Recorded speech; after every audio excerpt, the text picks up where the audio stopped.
All right, what's up everybody? Today I'm going to be doing a new type of video where I'm going to be looking at some form videos that other people have sent in to me.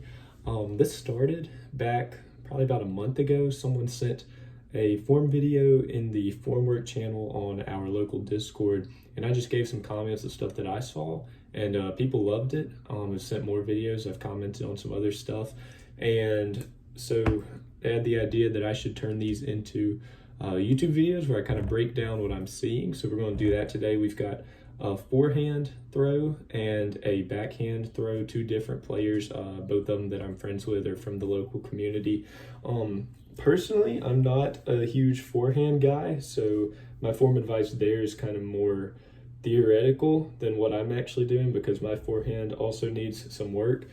Just to put in perspective, my backhand distance, on a good pull, I'm hitting probably 420 to 450 pretty consistently right now, and forehand is maybe about 350. So still something I can rely on pretty easily, but just not extremely strong.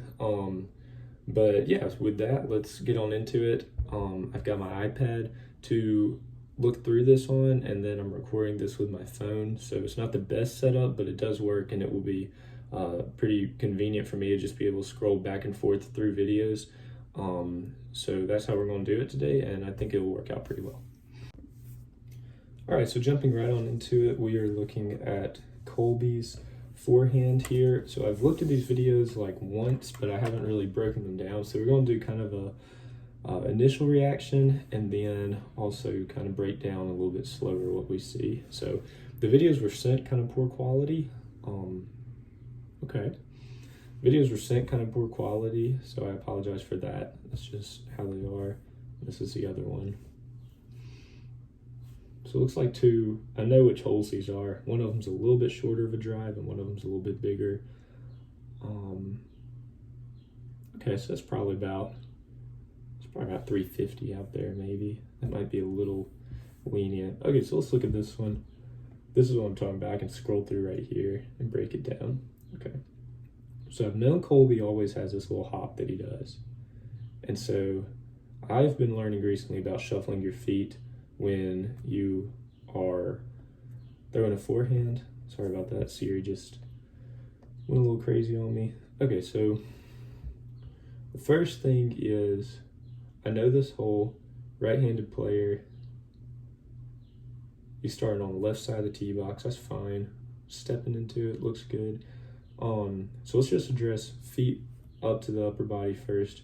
I don't like the hop. If we look right here, both feet are off the ground at the same time.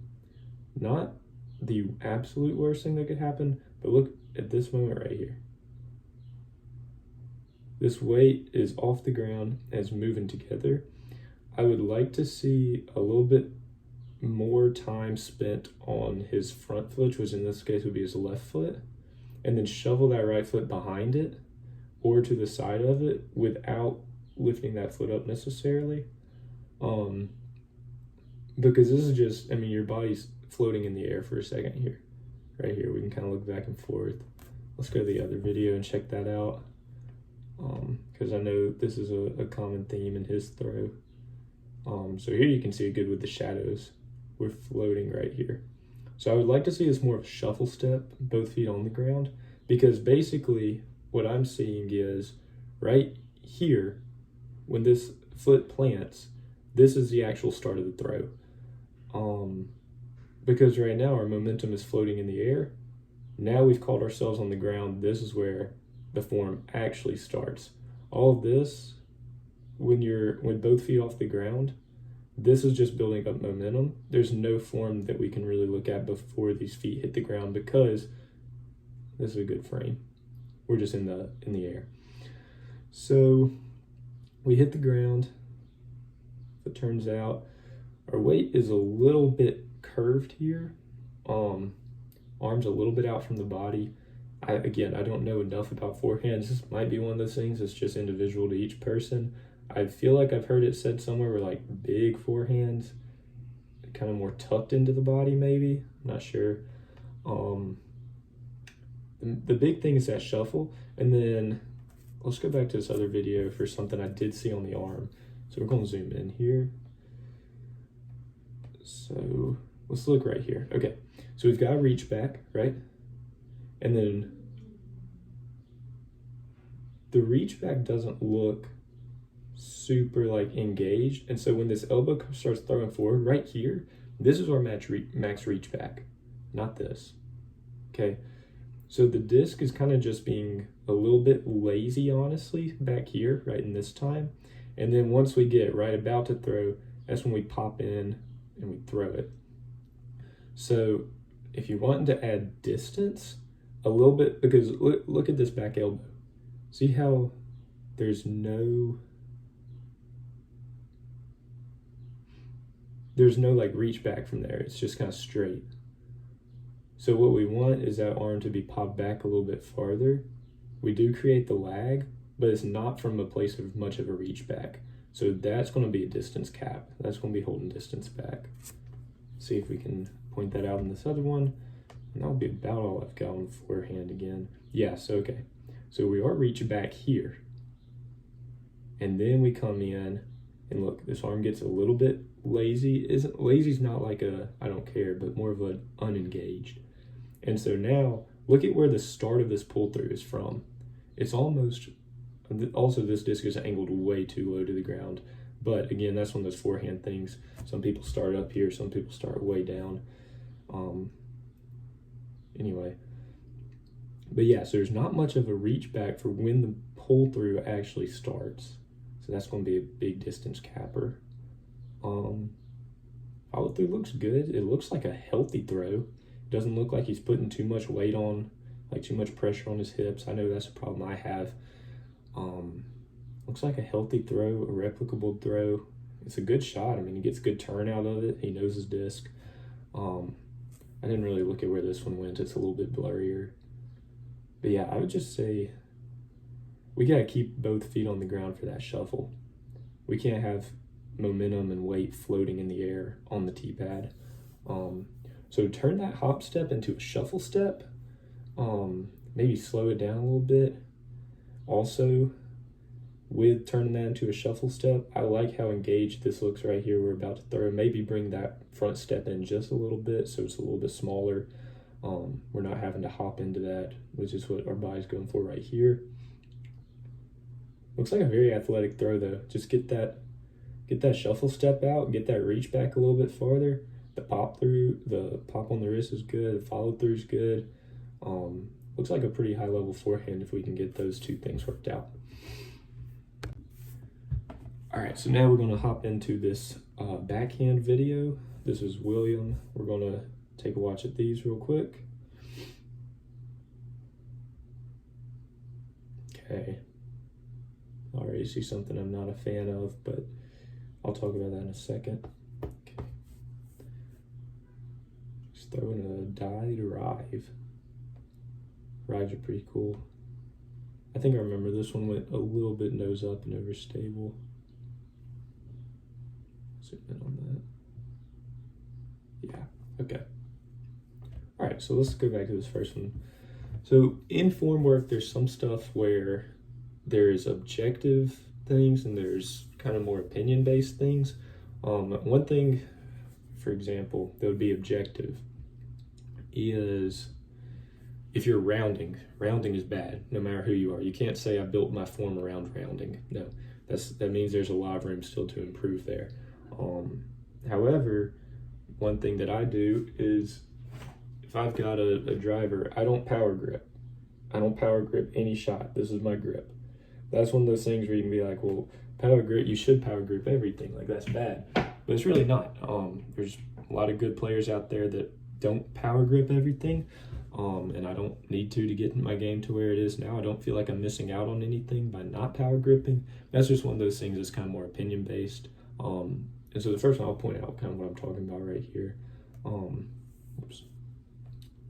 Is I call it the forward pump.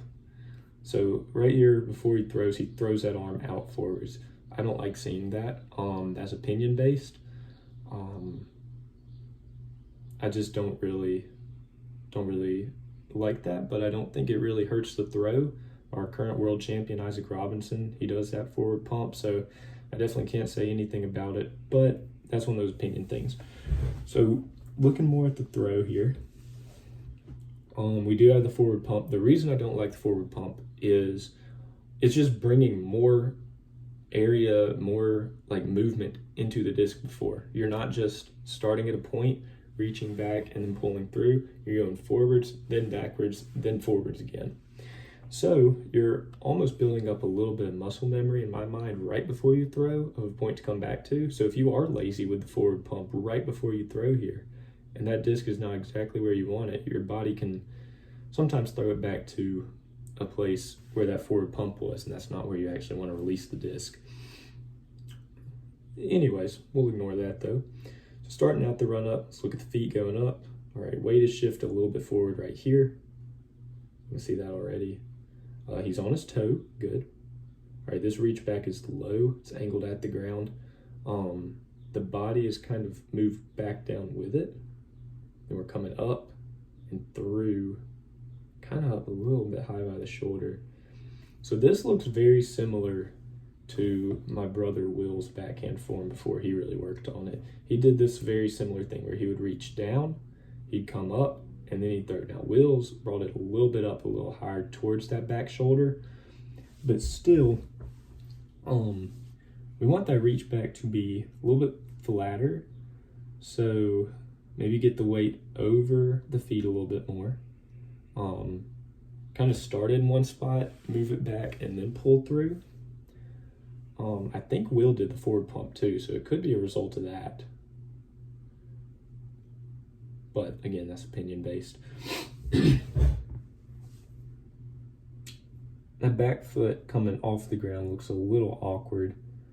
He does start it on toe, but you kind of fall down to it and then just drag it. So that's a little weird. This guy's left-handed too, by the way.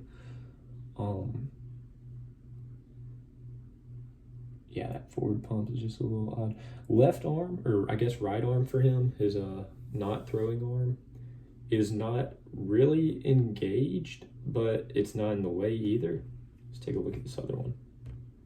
Showing off the rive. Okay, and so let's look at this forward pump. Boom, we're out there. Does he pull through and release to that point? No. So my question then is, what's the forward pump for? Forward pump's right there. Release point is up here.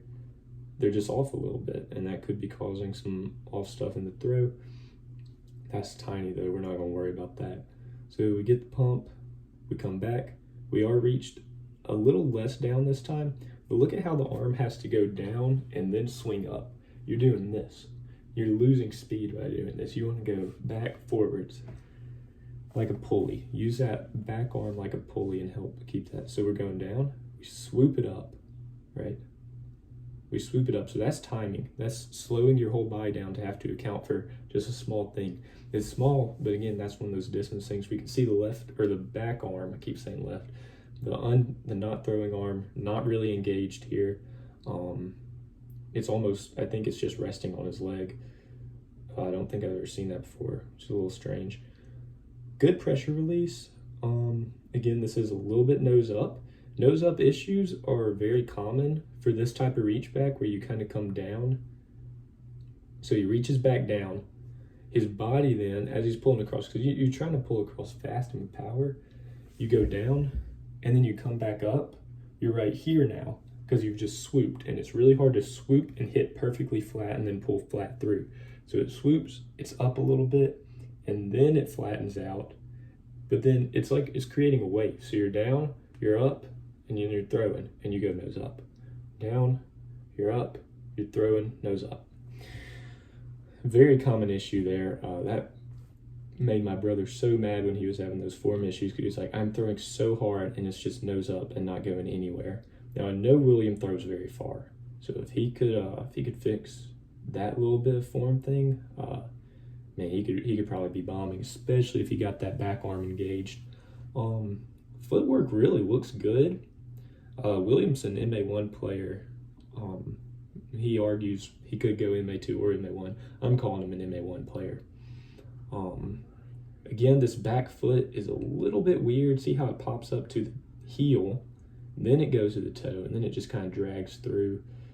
Weight could be shifted a little far forwards towards the throwing side of the tee pad, but I think this is just a personal way that he throws.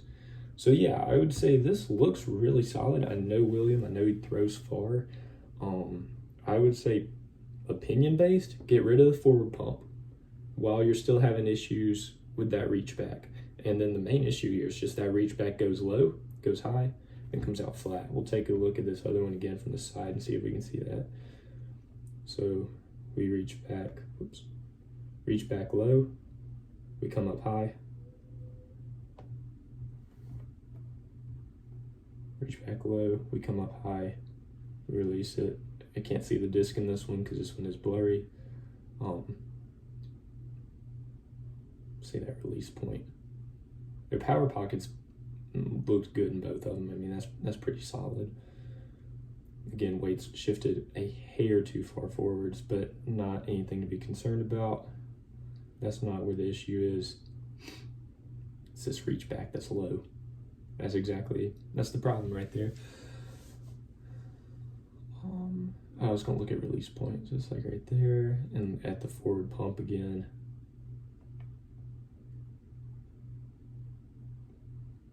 Yeah. So that's a little better. Again, the first one, the forward pump was, I think, a little bit higher, maybe lower. I can't remember. Either way, that's opinion based. Both of these are good throws. I know Colby's a good forehand thrower. I know William's a pretty good backhand thrower. Again, just to reiterate our points, Colby, this little floating moment, it's basically starting the throw from right here. And without having a reach back, you're especially pretty much starting your throw from right here. I would almost bet if you went out in the field and started your throw with no warm-up, you probably throw about as far. A little less just because you don't have the momentum in it. But this looks, from like here forwards, it looks like a very solid forehand throw. I just don't like that we're floating right here. And then Williams, our big issue is just this low reach back. It's a good pull through, it's a good follow through, good release. This one throw I think was a little nose up, but I don't see that as a huge issue because that is a result of the reach back, not a like nose angle control problem that's on its own. Anyway, that kind of should cover it, but hope y'all enjoyed that, and we'll probably do another one of these pretty soon.